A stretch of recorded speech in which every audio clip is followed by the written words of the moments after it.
Voilà, Jésus est ressuscité d'entre les morts. Amen. Et ceux qui disent qu'ils sont au fond maintenant, ils entendent. C'est pour ça que je ne les entendais pas dire Amen tout à l'heure. Il y a un problème. C'est que vous n'entendiez pas. Jésus-Christ est vivant. Amen. Il est ressuscité d'entre les morts et il vit pour l'éternité. Amen. Amen. Et c'est vrai. Et c'est vrai. Et ça, c'est une joie pour nous. Alors bien sûr, le week-end dernier, nous nous arrêtions sur ces choses, sur ces paroles, sur ces pensées, et cela réjouissait nos cœurs. Nous voulons poursuivre encore aujourd'hui parce que Christ est ressuscité, mais peut-être avez-vous vu le visuel déjà sur Signal. Il y a d'autres résurrections qui ont eu lieu aussi dans le Nouveau Testament. La résurrection, bien sûr, signe la victoire de Dieu sur la mort. La victoire de Dieu sur la mort, sur l'ennemi de nos âmes qui recrée l'être humain, l'homme. La mort qui est vaincue par la puissance de Dieu, là, à Pâques, est manifestée en Jésus-Christ. Que son nom soit béni. Nous savons qu'à la fin des temps, on reviendra sur différentes résurrections. Vous vous souvenez de celle de Lazare et de ce que Marthe et Marie pouvaient penser. Oui, oui, nous savons la résurrection, la fin des temps, etc. Bon. Et nous savons qu'à la fin des temps, il y aura la résurrection d'entre les morts aussi, et que nous rejoindrons, les morts en Christ seront ressuscités, et nous, les vivants, eh bien, nous serons enlevés avec eux, et dans un corps glorifié, dans un corps parfait, semblable à celui de Christ, eh bien, nous le rejoindrons sur les nuées, et puis, bien sûr, à la fin des temps, tout le monde ira...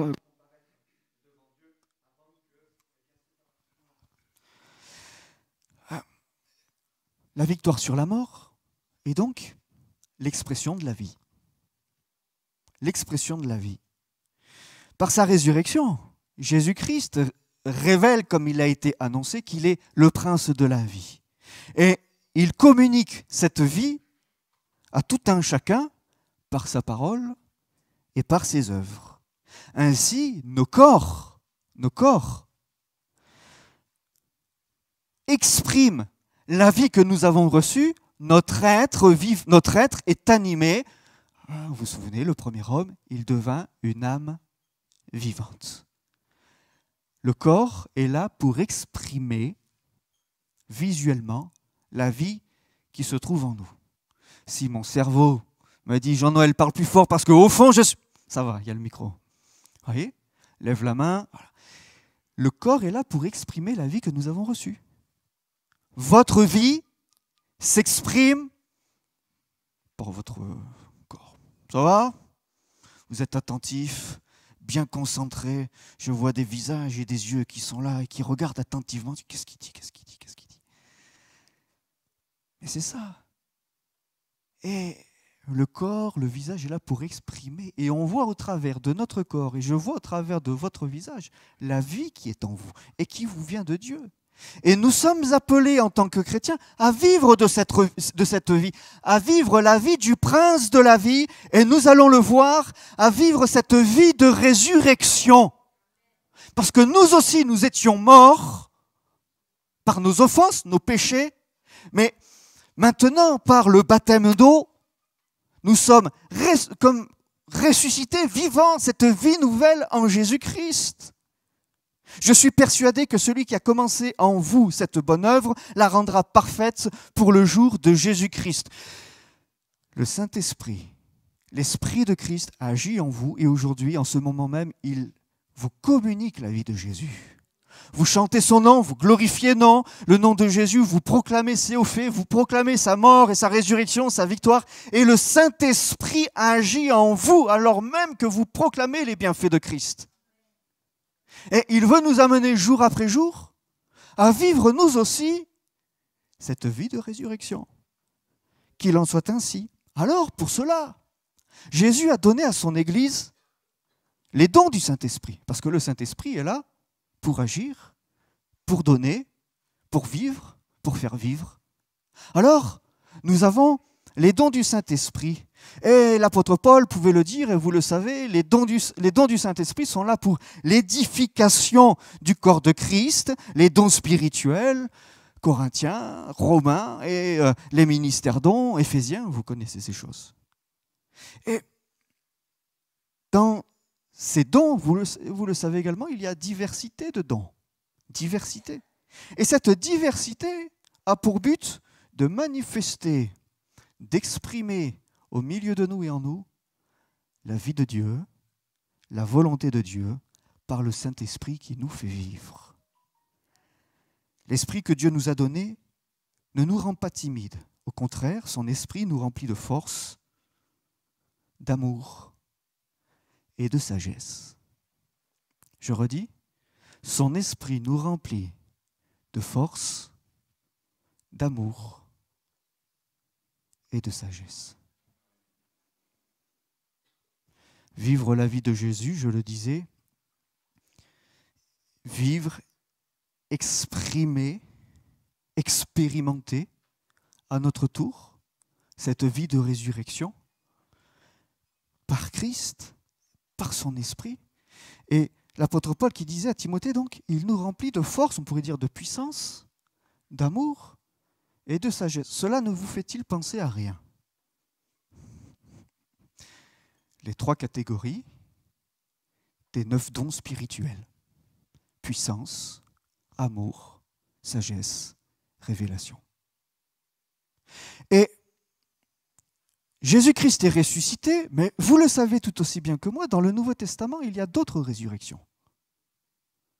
La résurrection de Jésus garantit la nôtre, mais nous voyons que la promesse de Jésus pour notre résurrection, elle est attestée, affirmée dans la sienne, mais nous voyons qu'il a ressuscité d'autres hommes aussi, enfants.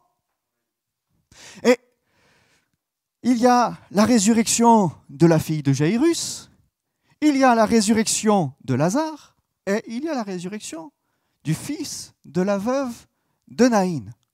Pour ceux qui sont là le mardi soir, nous avons dit, et je redis encore une fois, que chaque miracle de Jésus ne se répète pas comme ça inlassablement, sans différence, sans enseignement particulier, différent, complémentaire.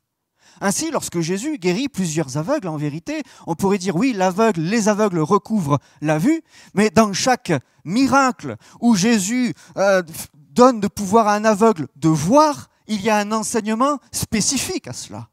Lorsque Jésus guérit des paralytiques, il y a des enseignements spécifiques à cela. Lorsque Jésus ressuscite Lazare, le fils de la veuve de Naïn et la fille de Jairus, ces 3 résurrections, on pourrait se dire, bon, Jésus ressuscite, l'enseignement de ces résurrections, c'est toujours les mêmes, Jésus ressuscite, mais en vérité, il y a des nuances.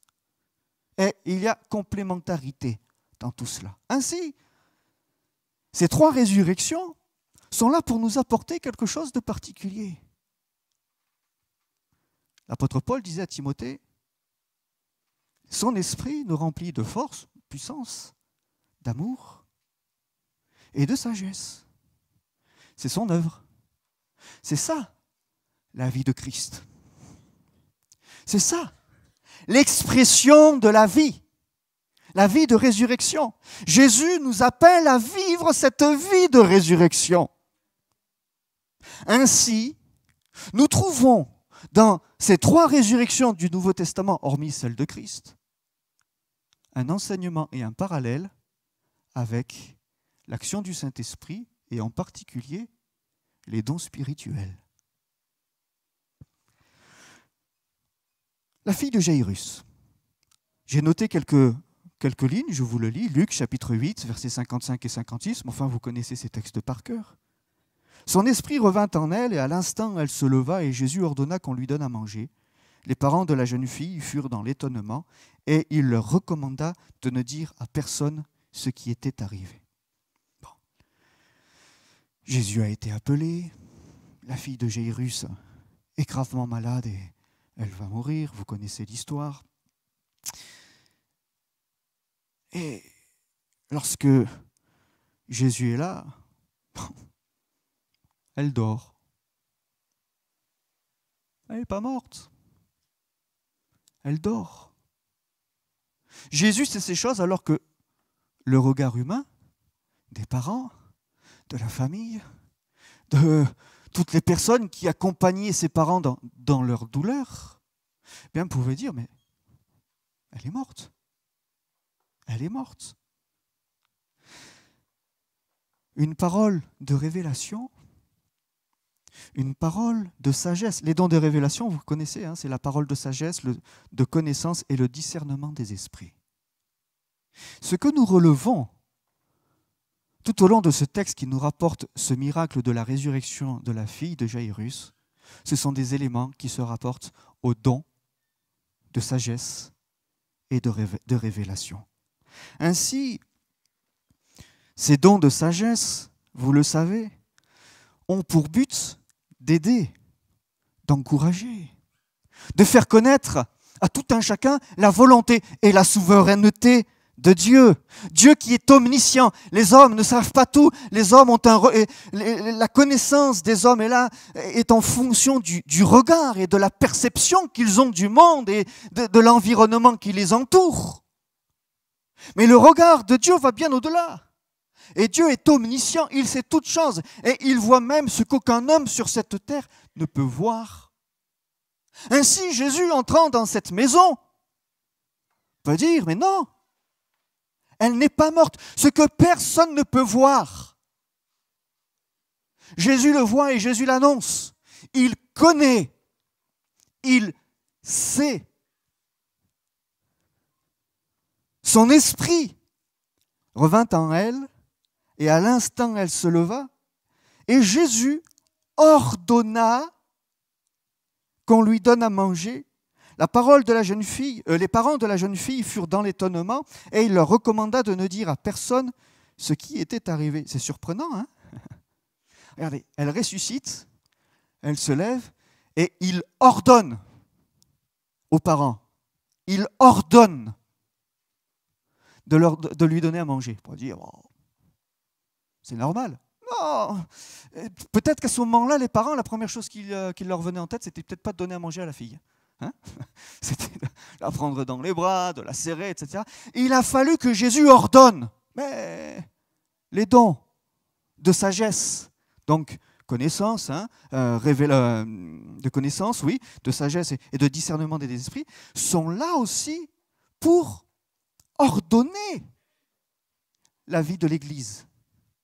Pour ordonner, pour mettre de l'ordre dans notre vie. C'est là l'un des buts de cette catégorie des dons spirituels. Cette parole de sagesse permet à l'Église qui vit cette vie de résurrection d'être en ordre, d'être organisée. Il ordonne aux parents de donner à manger à leur fille et ensuite il leur dit, surtout, vous n'en parlez à personne. Oh, ça va être un petit peu compliqué. Hein. Parce que vous imaginez, Jésus il sort de la maison, il a fait sortir tout le monde, hein, et Jésus sort de la maison, et alors elle était morte, on l'a dit. Hein? La fille, elle est en train de manger un steak frites, comment ça? Hein? Avec un tiramisu en dessert, hein, comment ça? Hein? Comment ça se fait? Ah, il avait dit, elle dort. Il avait raison. Il avait raison. Il leur recommande de ne dire à personne ce qui était arrivé. Jésus a fait preuve de discernement. Et c'est ça, les dons de sagesse et de révélation. C'est faire preuve de discernement, discernement des cœurs, discernement des pensées. C'est avoir ce discernement de ce qui est visible comme invisible avec justesse, avec vérité. Et c'est là ce que nous voulons encore. Je le dis, je le redis, mais j'insisterai, j'insiste. Jésus nous appelle à vivre cette vie de résurrection. Mais ce qu'a vécu cette famille, c'est ce que Jésus nous appelle à vivre tout un chacun. Il appelle l'Église à vivre cette vie de résurrection. Il appelle les familles que nous représentons ici présents ou devant vos écrans, mes frères et sœurs, à vivre cette vie de résurrection. Peut-être que dans vos maisons, peut-être que dans la maison, parfois, il y a des moments difficiles, douloureux. Alors on relit ces textes, nous relisons l'Évangile, nous relisons les psaumes, pour encourager, pour exhorter. D'autres fois, on n'arrive plus à lire. On n'a peut-être plus le goût à l'Évangile, à la lecture de l'Évangile. Oh, les miracles, terminés. Je ne veux plus lire les Évangiles. Ça parle de miracles. Mais moi, je ne connais que désolation. Pour moi, ce quotidien-là ne me réjouit pas. Et le quotidien, ce que je peux vivre jour après jour, ne m'encourage pas. Au contraire, bien au contraire, il me décourage. Je suis découragé. Je suis même jusqu'à lassé, pourrait penser quelqu'un, de croire que Jésus-Christ est celui qui, en tout temps et en toute occasion, peut accomplir les miracles. Je cesse de croire, j'arrête de prier. Et dans ma maison, maintenant, c'est les pleurs et les lamentations. C'est ce qui se passait dans cette maison. C'est difficile. Mais en tant que chrétiens, oui, nous sommes appelés à vivre cette vie-là. Et lorsque ce que nous pouvons vivre, considérer, lorsque le désordre est entré dans la maison, être au bénéfice de l'action du Saint-Esprit, pour que ce que nous pouvions considérer comme mort, comme sans solution, eh bien, qu'il puisse y avoir encore juste la présence de Jésus. C'est ça, mes frères et mes sœurs. Dans ces moments-là, que devons-nous désirer? Que devons-nous demander? Juste, Jésus vient dans ma maison. C'est compliqué, il y avait quelqu'un qui t'a retenu, il y avait une autre personne qui était malade aussi, qui était souffrante. Et cette autre personne, elle voulait être guérie par Jésus. C'est long, ça fait prendre du retard. Et à cette personne, et pour le papa, imaginez-vous, mettez-vous à sa place. Il sait très bien que... Mais c'est trop tard. Cette femme-là, ça faisait longtemps qu'elle était malade. Elle ne pouvait pas attendre 5 minutes de plus pour que ma fille soit guérie. C'est trop tard. La nouvelle tombe, le couperet tombe. Il n'y a plus d'espoir, plus de solution. Mais Jésus vient. Dans ces temps, mes frères et sœurs, que faut-il demander quand il y a le désarroi et le désordre dans la maison? Simplement la présence de Jésus. Jésus, viens. Viens. Ne serait-ce que ta présence, déjà, elle rassure. Mon abri, mon seul abri, c'est toi. Vous l'avez chanté. Je suis sûr que quand vous l'avez chanté, vous l'avez fait avec force et conviction. Et peut-être même que vous avez fait un effort dans votre cœur et un effort dans votre conscience. Parce que peut-être qu'à ce moment-là, vous vous disiez, mais moi je suis en dehors de l'abri et j'ai du mal à venir m'y réfugier. Ou je m'y suis réfugié, mais je ne sens plus rien. J'ai plus cette paix, j'ai plus cette assurance, j'ai plus cette joie. Mes nuits demeurent difficiles et mes jours languissants, douloureux et bien trop longs. Jésus, même si ça paraît trop tard, même si aux yeux des hommes c'est trop tard, entre dans ma maison pour que je vive de cette vie de résurrection. Les dons de sagesse, c'est ce que Jésus a donné à l'Église par son esprit. Relisez Corinthiens, parce que c'est ça. Dans plusieurs semaines, là, ça sera la Pentecôte. Peut-être aurons-nous l'occasion, dans cette période-là, d'y revenir, certainement. Mais c'est ça. C'est ça qu'il veut que nous vivions. Les dons du Saint-Esprit, ce n'est pas juste pour qu'il... Merci Seigneur pour les paroles prophétiques, pour les interprétations le dimanche, voilà, pour la parole de Dieu qui peut être apportée d'une manière ou d'une autre, un don spirituel. C'est nécessaire, l'Église en a besoin, c'est pour son édification. Mais ne réduisons pas l'action du Saint-Esprit et les dons spirituels juste à une manifestation et une expression un dimanche matin entre 10h27 et 10h47. Voyez? Parce que ça, c'est passé à côté de... ça fait court sur une semaine de 7 jours, 20 minutes. Non? Une demi-heure. Bon. Ça fait court. Il l'a vécu. La famille de Jairus l'a vécu à ce moment-là. C'était pas sabbat, c'était pas... Voyez? C'était pas le dimanche entre 10h27 et 10h47. Il l'a vécu chez lui. Et je sais que vous le vivez chez vous. Continuons. Recherchons cette vie-là. Recherchons l'expression de la vie. Recherchons l'action du Saint-Esprit. Amen. Une autre résurrection, c'est celle de Lazare.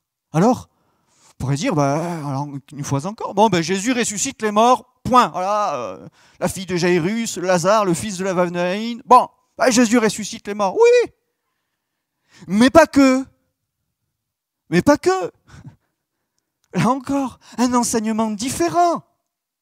complémentaire au précédent. Je le redis, cela revient comme un refrain. Jésus nous appelle à vivre la vie de résurrection. Jean chapitre 11. Je ne relirai pas tout le texte, simplement quelques versets. Jésus lui dit, « Ne t'ai-je pas dit que si tu crois, tu verras la gloire de Dieu ?»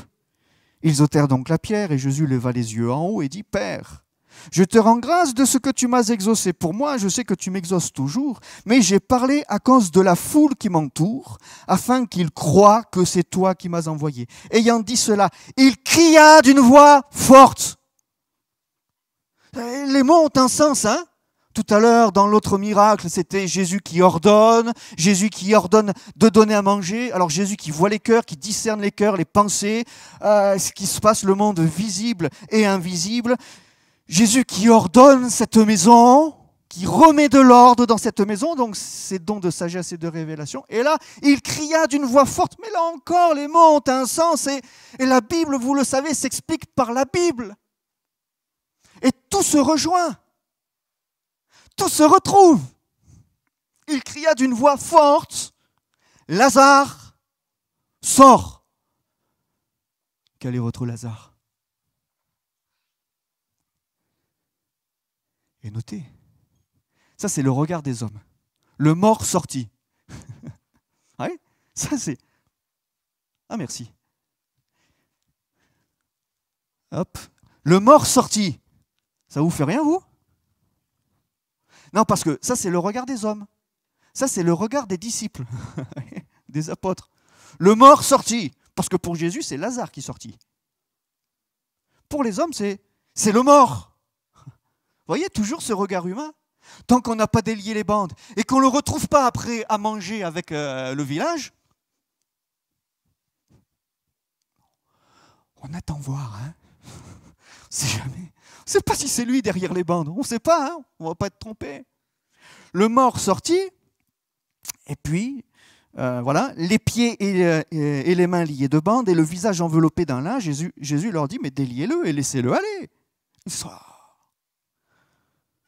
Plusieurs des Juifs qui étaient venus avec Marie et qui virent ce que fit Jésus, crurent en lui. Voyez? Et là encore, nous sommes appelés à vivre cette vie. Il n'y a pas besoin d'attendre de quitter cette terre pour vivre ça. Parce que je disais tout à l'heure, peut-être qu'aujourd'hui, il y a des Marthe et Marie ici dans ce lieu. Et si ce n'est pas un proche qu'ils ont perdu, c'est quelque chose de très cher, de très précieux. Et peut-être que si ce proche, il n'est pas perdu, il n'est pas mort physiquement, peut-être que spirituellement, il est très loin de Dieu, que la famille, que certaines situations sont... Voilà, on a roulé la pierre, on a mis le ton, on a mis les bandes, etc. Terminé, mais Jésus, ça fait 4 jours. Jésus, c'est trop tard. Là encore, c'était trop tard, mais pire que pour la fille de Jairus, parce que là, ça fait 4 jours déjà, Jésus. 4 jours. Déjà, on ne va pas ouvrir parce que... Le corps, il a déjà commencé sa décomposition. Et il fait chaud. Ça va vite. Lazare sort. Don de puissance, à savoir don de foi, des guérisons et d'opérer des miracles. Vous les voyez là? Dans ce miracle? Je ne te prie pas pour moi, je te prie pour eux. Parce que moi je sais, mais eux ils ne savent pas. Moi je crois en toi, mais eux ne croient pas. Et voilà que Jésus va là exprimer un don de foi, une danse de foi particulière. Ce n'est pas simplement le fait de croire que Jésus nous a sauvés, pardonné de nos péchés, etc. Mais à un moment donné, le chrétien est amené à vivre des situations particulières qui va faire qu'il va devoir expérimenter une danse de foi particulière. Peut-être cela vous est déjà arrivé. Ça m'est déjà arrivé. À un moment donné, de devoir expérimenter une danse de foi particulière. Lorsque j'étais encore paysagiste, à un moment donné, en faisant de l'élagage, je me suis trouvé dans une situation assez périlleuse. Voilà, parce que je n'étais pas censé monter et faire de l'élagage, mais voilà que le patron, sur le coup, il dit « Jean-Noël, tu vas monter. Ouais, moi, je n'ai pas l'équipement, je n'ai rien. D'accord? Et il faut que je monte. C'est mon collègue qui est l'élagueur, moi, je ne suis pas l'élagueur. C'est mon collègue qui a l'outillage et tout le matériel, moi, je ne l'ai pas. Il faut monter, le chantier, on n'a pas commencé, qu'on est en retard. Ouais, il a voulu avoir le chantier, il a fait descendre le tarif. Et donc maintenant, moi qui n'avais pas le matos pour monter et qui n'était pas élagueur, je me retrouve à devoir monter. Bon, mais comme je n'avais pas d'équipement, vous montez sur des arbres Après la rosée du matin et plein de mousse, il y a des fois où vous vous retrouvez dans une situation un petit peu scabreuse où vous risquez de faire une grosse chute. Et là, je dis Seigneur, Seigneur. Et puis d'un coup, dans ma tête, une parole. Et je me suis dit, c'est bon, prêt à tomber, à faire une chute avec ma tronçonneuse, etc., que j'avais attachée à la ceinture, et qui tournait d'ailleurs. Et voilà qu'à ce moment, une parole, et là je dis, Seigneur, c'est bon, tu interviens. Et par hasard, comme ça, quelqu'un qui passe, la cliente, vous voulez que je vous aide? Je sais pas, j'hésite. Elle m'a aidé, je suis redescendu, on appelle le patron. Bon, je ne suis pas les lagueurs, je n'ai pas le matos, je ne monte pas. Hein. Une dose de foi particulière pour nous sortir de situations qui sont difficiles ou parfois nos vies sont en danger.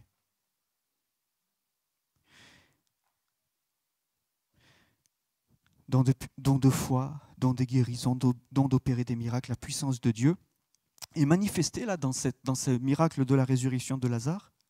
Elle est manifestée, notée, au milieu de son peuple, parce que les dons de puissance sont manifestés au milieu du peuple de Dieu. Voilà. Et là, Jésus est entouré. Vous voyez, cette fois, il n'a pas fait partir la foule. La foule, elle est là. Dans la maison de Jaïrus, il a fait sortir les gens. Mais là, il est là, ils sont nombreux à regarder. Les dons de puissance se manifestent au sein du peuple de Dieu, qui manifeste, qui appelle et qui exprime cette foi en Dieu, dans le Dieu des miracles, dans le Dieu des guérisons, dans le Dieu tout-puissant. Et c'est là que Dieu agit. C'est là, au sein de son peuple, c'est là que Dieu montre encore qu'à lui, rien n'est impossible. Un vieux cantique qui disait, rien n'est impossible à Dieu. Il est le même et il ne change pas. Dieu n'a pas de limites. Je le redis, Dieu n'a pas de limites. Dans ce miracle de la résurrection de Lazare, tous les hommes, croyants ou non croyants, sont confrontés, sont face à face avec leurs propres limites, et même parfois les limites de leur foi. Oui, je sais, mais à l'autre. Oui, oui, oui, je crois, mais pas pour maintenant. Hein. Dieu n'a pas de limites. Les limites de Dieu, ce sont les nôtres. C'est ça, hein? Ce qui va limiter Dieu, ben, ce sont nos limites. Voilà. Et nous voulons que l'Esprit de Dieu agisse encore et qu'il se manifeste au-delà de nos limites, que Dieu nous aide à croire qu'il y ait cette expression de la vie de Dieu, de la manifestation de la présence du Saint-Esprit au sein de son peuple encore, pour qu'aujourd'hui encore nous vivions ces dons de puissance, que nous soyons au bénéfice encore à un moment donné de ce don de foi, de cette foi particulière qui nous donne de pouvoir saisir l'inaccessible, l'impensable, mais le possible divin. Bien sûr que dans les moments où nous sommes en difficulté, notez, Lazare, ça y est, il a été enterré, les bandes, etc. Parfois, pour nous rassurer, on cloisonne. Vous voyez ? On met des murs, des ceci, des cela, des portes, des pierres, etc. On cloisonne tout. Là, tout est cloisonné. Dans la vie de Marthe et de Marie, tout était cloisonné. Ce n'est pas la première fois qu'on les voit intervenir. On voit, et là, dans ce moment particulier de cette résurrection, tout est cloisonné. Mais nous aussi, parfois, pour nous rassurer. Ça nous rassure, les cloisons. Ça nous rassure quand on place notre cadre et qu'on reste dans ce cadre. Ça nous rassure parce qu'on se sent à l'abri. On se sent protégé, on se dit, bon, ben voilà, au moins avec ce cadre-là, je vais éviter certaines douleurs, je vais éviter certaines souffrances. Mais si nous voulons aller plus loin et que Dieu manifeste sa puissance encore, forcément, mais forcément, ça va nous amener, ça doit nous amener à sortir des cadres que nous pouvons avoir. Parce que sinon, nous restons avec nos limites. Et ce n'est pas ce que nous désirons encore. Nous sommes son peuple et nous voulons vivre cette vie de résurrection. Alors, pour aller plus loin, nous avons besoin encore d'exprimer et de vivre cette dose de foi particulière pour une œuvre spécifique. Que son nom soit béni. Ces dons de puissance permet à celui et celle qui croient dans le danger de pouvoir supporter l'épreuve. Regardez quand même, Marthe et Marie ont dû supporter l'épreuve. C'était long. C'est toujours trop long. Toujours. Mais Jésus va entretenir leur foi. Jésus va essayer de réveiller leur foi, de stimuler leur foi pour qu'elle puisse encore un peu, attends encore un peu. Mon frère, ma soeur, attends encore un peu. Encore un peu. Parce que Dieu veut agir. Encore un peu. Laisse-le par sa parole stimuler ta foi. Mais surtout, souviens-toi de ses promesses. Souvenez-vous de ses promesses. Elles sont là pour vous encourager. Et dans les moments difficiles, de pouvoir tenir ferme et supporter l'épreuve et de garder la foi, votre foi en Dieu, de garder cette confiance que malgré son absence physique, il est là et il pense à nous. Parce que Jésus était absent là physiquement, mais bien sûr qu'il pensait à Marthe, Marie et Lazare, il les aimait. Il était proche d'eux. C'est pas parce que physiquement il n'était pas là qu'il ne pensait pas à eux. Et donc Marthe et Marie étaient amenées à renouveler leur confiance en lui, quand bien même pour elles c'était trop tard, Jésus est trop loin, Jésus n'est pas là, c'est cuit. Renouvelez votre confiance, toujours. Nous voulons vivre ces choses encore dans notre vie, dans notre quotidien, et nous le verrons encore agir avec amour, avec puissance, que son nom soit glorifié. Et puis, dernière résurrection dans l'Évangile, la troisième, c'est celle du fils de la veuve de Naïn. Alors, on l'a vu avec la fille de Jairus. Cela nous parle de ce groupe de dons spirituels que sont les dons de sagesse et de révélation. La résurrection de Lazare, c'est les dons de puissance. Et donc, la résurrection du fils de la veuve de Naïn, ce sont les dons d'amour. Je le redis, vous l'avez compris, c'est un refrain. Jésus nous appelle à vivre cette vie-là de résurrection. Et ce n'est pas simplement quand nous serons dans son ciel, c'est dès maintenant. Il s'approcha et toucha le cercueil. Ceux qui le portaient s'arrêtèrent et il dit « Jeune homme, je te le dis, lève-toi ». Le mort s'assit et se mit à parler. Jésus le rendit à sa mère. Tous furent saisis de crainte et ils glorifiaient Dieu, disant « Un grand prophète apparut pour nous et Dieu a visité son peuple. » Là encore une fois, une situation tellement difficile. Tellement difficile. Le découragement, la tristesse, le sentiment de solitude sont là, présents, permanents. Et à ce cortège qui accompagne cette maman qui est veuve et qui va enterrer son fils, voilà qu'un autre groupe, un autre cortège, celui de la vie, là où se trouve le prince de la vie, voilà qu'ils vont se rejoindre. Ils sortent de la ville de Naïn, une belle et une jolie ville, vous voyez, mais comme quoi ça ne veut pas dire, belle et jolie ville ne veut pas forcément dire paix, joie, bonheur, etc., etc. On peut vivre dans une vie qui est belle, qui est jolie, qui est florissante, qui grandit, qui évolue économiquement, hein, touristiquement, etc., etc. Mais au fond de soi, être malheureux. Et alors, tout ce cortège-là va sortir de cette belle ville et exprimer à l'extérieur de ses murs sa profonde tristesse, son profond désarroi. Un groupe d'hommes, de femmes, qui sont là, ensemble, mais finalement si seuls. Si seuls. Les pleureuses accompagnent cette maman et cette veuve. Elles sont là, entre guillemets, elles font le job. Elles font le job. Mais cette maman ne vit pas cette puissance de vie-là.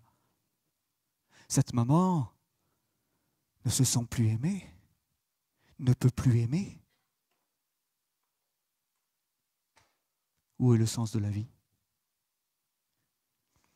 Alors voilà que Jésus s'approche avec sa foule, avec les disciples.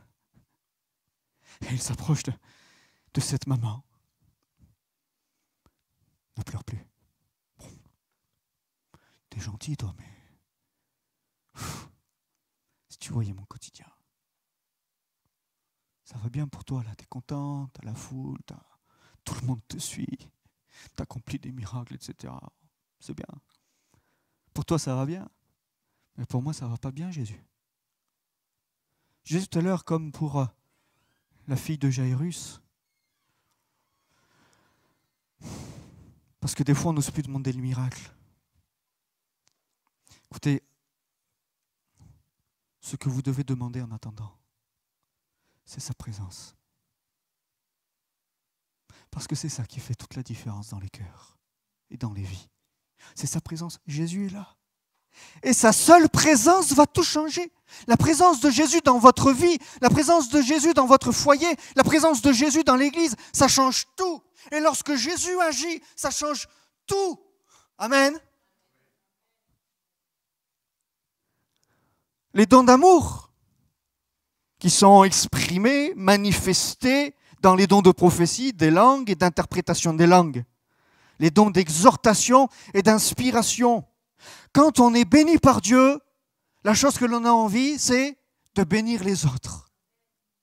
Je suis béni par Dieu, je veux être en bénédiction pour les autres. Vous êtes béni par Dieu, vous êtes béni par Jésus et vous voulez être en bénédiction pour ceux et celles qui vous entourent. Merci Seigneur. Vous avez vu Jésus-Christ agir dans votre vie et vous voulez qu'autour de vous, parce que vous aimez, vous êtes au bénéfice de l'amour de Dieu. Cet amour de Dieu a été répandu par qui? Par le Saint-Esprit. Tiens donc, l'apôtre Paul disait aux Romains. L'amour de Dieu est répandu dans vos cœurs par le Saint-Esprit qui vous a été donné. Et cet amour n'est pas à exprimer simplement le dimanche matin, encore une fois, après 10h25. C'est tous les jours, auprès de notre voisinage, auprès de notre famille, auprès de celles et de ceux que nous pouvons côtoyer, fréquenter. Puissions-nous, par nos paroles, encore comme Jésus l'a fait en son temps, avoir cette parole d'exhortation. Oui, ne pleure pas. Ne pleure pas. Attends, il va y avoir quelque chose pour toi. C'est pas ne pleure pas, mais après, bon, tu vois, je te l'ai dit, maintenant reste tranquille, tu vois. Bon, moi, je poursuis ma route, hein. C'est pas ça, hein. C'est ne pleure pas, mais je vais t'accompagner jusqu'à ce que tu n'aies plus raison de pleurer, hein. Jusqu'à ce que tu sois dans la joie et que les larmes, ce soient des larmes de joie. Là, je pars pas avant. C'est ce que fait Jésus. Il reste là. Pourquoi? Parce que même s'il ne se connaissait pas, s'il n'avait jamais mangé chez elle et autres, Jésus, il aime cette femme. Il l'aime. Il aime cette maman. Il aime cette veuve. Alors il va l'encourager, mais il va agir à ses côtés, il va agir pour elle, il joint la parole aux actes. Et c'est là encore ce que nous voulons, au sein de nos maisons, au sein de nos villes, au sein de notre Église, qu'il y ait ces paroles d'encouragement qui soient prononcées pour les uns, pour les autres, afin que sa vie, la vie de Christ, le prince de la vie, soit manifestée, que son saint nom soit béni. La présence de Jésus, c'est ce que nous avons de plus précieux, c'est ce que nous avons de plus cher. Et dans nos maisons, dans nos églises, tout doit tourner, et Jésus doit être au centre. Et la personne de Jésus, la parole de Jésus, les œuvres de Jésus doivent être au centre de ces moments. Ainsi, Jésus-Christ, par son esprit, témoigne et exprime son amour. Pour vivre cette vie de résurrection, il ne faut pas compter sur nous, n'est-ce pas? Parce que nous, qu'aurions-nous fait? Nous aurions accompagné cette femme, n'est-ce pas? Aux obsèques, c'est ce que nous aurions fait. Heureusement que Jésus est là. Ça veut dire quoi? Ça veut dire, pour vivre ces dons d'amour, pour expérimenter, pour partager, pour communiquer ces dons d'amour, ne comptons pas sur nos forces, ne comptons pas sur notre sagesse, ne comptons pas sur notre propre volonté, mais appuyons-nous sur Dieu et sur son esprit, appuyons-nous sur, je le disais tout à l'heure et je le redis, sur les promesses de Dieu. Appuyons-nous, appuyez-vous sur les promesses de Dieu. Je termine. Et je reviens au texte dont nous avons fait la lecture en introduction, Jean chapitre 20, parce qu'il y a quelque chose d'intéressant aussi à partager dans cette conclusion.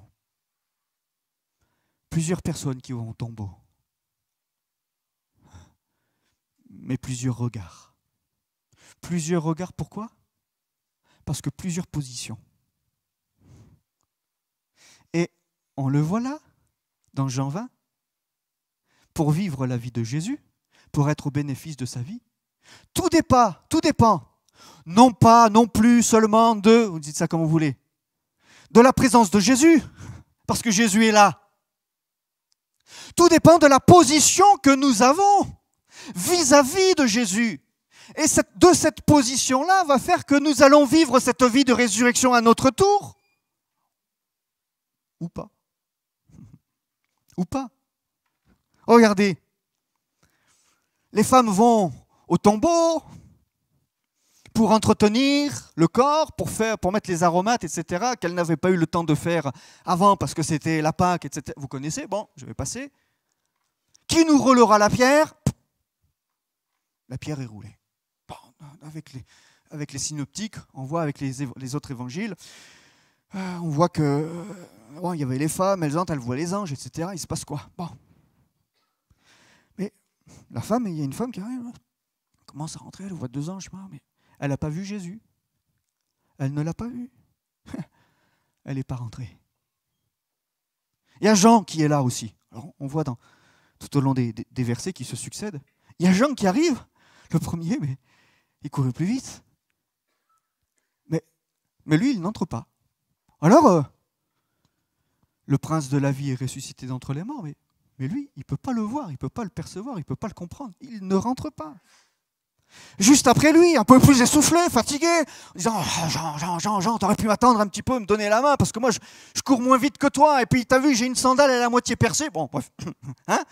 Voilà, donc j'arrive après toi, excuse-moi, le poids des années, tout ça, essoufflé, et lui, il glisse quand même la tête dedans, voyez, il rentre, et que voit-il? Lui, il voit quoi? Il voit que tout a été rangé, le linge est plié, tout est rangé, tout est plié, et Jean qui dit, alors tu vois quoi? Je sais pas, je vois pas Jésus, mais le linge est plié, tout est ordonné, tout est propre, rangé. C'est bizarre ça, c'est bizarre. Alors Jean dit, bon, je vais rentrer maintenant parce que ça m'intrigue quand même tout ça. Et lui, il est rentré, il a vu. Bon. Et ils vont vivre. Ils vont croire. Mais voyez, Jésus c'est le prince de la vie. N'attendons pas la fin des temps pour vivre cette vie de résurrection, parce qu'on va passer à côté de beaucoup de choses. Enfin, nous l'avons compris, c'est pour nous dès aujourd'hui, au travers de la manifestation du Saint-Esprit au milieu de nous. Et je le redis encore, je conclus ainsi. Mais Dieu a préparé le plan du salut, le Fils a accompli le plan du salut, le Saint-Esprit fait vivre le plan du salut. Ce n'est pas qu'à la fin des temps. Ce n'est pas qu'une fois qu'on entrera dans son ciel, oh, formidable, oh, j'ai la vie de Christ en moi, vous l'avez déjà. Vous l'avez déjà. Cette vie-là, mais vous l'avez déjà. Ce que vous avez, c'est déjà la vie éternelle. Ce qu'il nous faut maintenant, c'est rechercher encore à vivre la manifestation et l'expression de cette vie divine par le Saint-Esprit.